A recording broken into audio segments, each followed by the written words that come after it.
Armenia's Next Democratic Challenge, Building a Credible Opposition. Article by Armine Bagiyan. Published on June 18, 2026 on EVN Report. Democratic elections are often framed in terms of winners and losers. Yet a democracy's long-term health may depend just as much on the quality of those who lose. Armenia's recent elections have once again raised a broader democratic question. What role can political opposition play when it is fragmented, unpopular, or unable to seriously challenge those in power? Public debate often dwells on the weakness of opposition actors, but far less attention is given to the broader democratic functions opposition serves. Drawing on research on democratic accountability and political competition, this article uses Armenia's 2026 elections as a point of departure to examine why effective opposition remains essential for democratic governance, even when voters are dissatisfied with the alternatives available. Since independence in 1991, the Armenian public experienced a very specific form of political opposition that persisted until 2017. Under the presidential system, parliament was largely dominated by a party supporting the incumbent president, while other parties and factions with seats generally followed the same political trajectory and were often politically or economically tied to the ruling force. The focus was less on building a healthy parliamentary system than on consolidating power. As a result, the opposition, political forces critical of the regime, remained outside parliament. Between election cycles, their main role was either to criticize the government and the president, or, occasionally, to hold demonstrations in response to election results. Most notably in 2008 following Levon Petrosyan's presidential bid, and in 2013 after Rafi Hovhannisyan's challenge to the incumbent authorities. In the 2017 parliamentary elections, the Way Out Alliance, comprising Civil Contract, Bright Armenia, and the Hanra Petutyun Party, secured 9 seats, marking the emergence of a new type of opposition in the National Assembly. While the 2018 snap parliamentary elections following the Velvet Revolution brought a diverse group of parties into parliament, the 2021 snap parliamentary elections resulted in Pashinyan's Civil Contract Party retaining a majority and bringing the Armenia Alliance and the I Have Honor Alliance into parliament, both representing previous regimes. The Armenian public then witnessed parliament sessions devolve into heated debates with shouting and personal offenses, while the incumbent party could still make decisions unilaterally, partly due to the 2015 constitution. The 2026 election results threaten a similar outcome. What differed in this election cycle, however, was that several parties themselves highlighted the importance of opposition building, including the Hanra Petutyun Party's Aram Sargsyan, for the Republic Party's Armine Bagiyan, and meritocratic parties Gurghain Simornyan. The Armenian public has also gradually begun to understand and discuss the importance of an opposition capable of gaining public trust and serving as a constructive counterweight to the ruling party, both inside and outside parliament. This shift reflects a broader change in political expectations. Until recently, Armenians primarily judged those in power. They are now beginning to evaluate the quality of the opposition itself.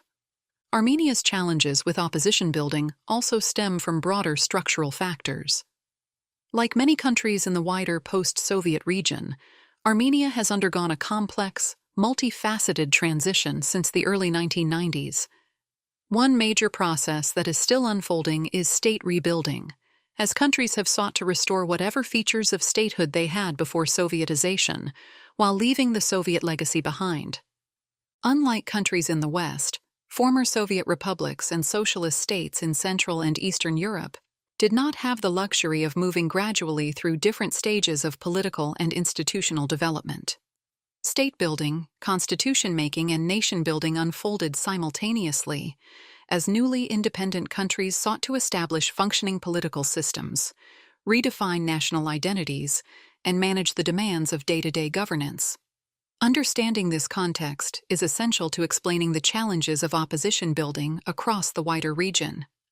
At the same time, the political consciousness of the Armenian public has evolved dramatically since the 1990s.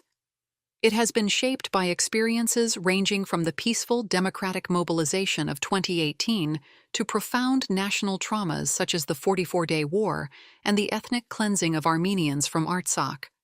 As a result, Armenian society is increasingly prepared to engage with a question that received far less attention in the past: how to build a credible and effective political opposition. It is also important to note that challenges in building a viable opposition are not limited to Armenia and other post-Soviet countries. In bipartisan systems, such as the United Kingdom and the United States, the opposition's role is relatively straightforward. However, in many multi-party systems across the world, opposition parties have faced similar struggles. One widely recognized challenge to democratic consolidation in transitional contexts is the absence of effective opposition parties capable of countering the dominance of incumbent regimes. This is partly because both opposition parties and the publics they seek to represent often fail to understand their added value or the functions they can and should strive to implement. While each democratic system is unique, these functions can be adapted to meet specific political needs. Parliamentary opposition has certain policy-making powers that can be divided into three main groups. The first includes functions related to bill introduction and agenda setting, which allow the opposition to influence which legal acts are brought for discussion and the direction the state takes. The second group falls under debate powers, including the ability to propose amendments to legislation and contribute to the formation of committees and their procedures. The influence of political opposition does not end with debate. Once a law reaches the adoption stage, its fate often depends on a wider set of institutions and actors with the power to approve, block, or challenge political decisions. As a result, the opposition's ability to shape policy depends not only on its representation in Parliament, but also on the broader institutional framework and the checks and balances available within the political system. This overview of the parliamentary opposition's policy-making powers reminds voters that, going into elections, they should consider which political actors can exercise these functions constructively and effectively. However, the importance of parliamentary opposition extends beyond its formal influence on legislation. Its broader democratic value lies in its ability to scrutinize power, ensure accountability, represent alternative viewpoints, and contribute to public debate. Parliamentary opposition is an essential component of democratic governance, not primarily because it can defeat governments or determine policy outcomes, but because it helps keep power accountable. A healthy democracy requires more than competitive elections. It also needs institutions and actors capable of scrutinizing those in power between elections. Opposition parties perform this function by questioning government decisions, exposing mistakes, demanding transparency, and ensuring that alternative perspectives remain part of public debate. Importantly, the value of the opposition should not be measured solely by its ability to replace a government. The opposition also performs a representative function by giving voice to citizens whose interests, concerns, or political preferences are not reflected in the governing majority. In doing so, it sustains political pluralism and prevents democratic politics from being dominated by a single narrative or political force. Parliamentary opposition also contributes to better decision-making. By challenging proposals, identifying weaknesses, and presenting alternative solutions, opposition parties can improve public policy even when they lack the votes to block legislation. In this sense, the opposition is not merely an obstacle to governance. It can be an important source of policy learning and institutional correction. Moreover, opposition forces don't always operate through confrontation. In many democratic systems, the opposition works with governing parties on issues of national importance, contribute to legislative deliberations, and help build broader political consensus. Effective opposition therefore balances criticism with responsibility, challenging governments when necessary while contributing constructively to democratic governance. Ultimately, opposition safeguards against the concentration of power. Governments need the capacity to govern, but democracies also need mechanisms that keep governments open to scrutiny, criticism, and alternative viewpoints. Without a credible opposition, democratic institutions risk becoming less responsive, less accountable, and less representative of the diversity of views within society. Now that the results of Armenia's 2026 elections have been finalized, the Armenian public and opposition parties, including those that did not win seats in the National Assembly, should consider a key question. How can opposition parties become viable alternatives under dominant party rule?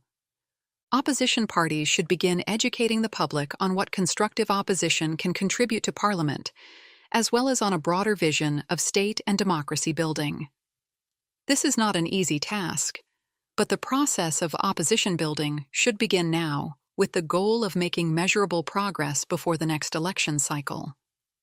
As psychologists note, the first important step in tackling a problem is recognizing that it exists. The Armenian public and political parties have finally recognized that for democracy to function, building an opposition must also be a priority. With this realization, another level of state building is unlocked.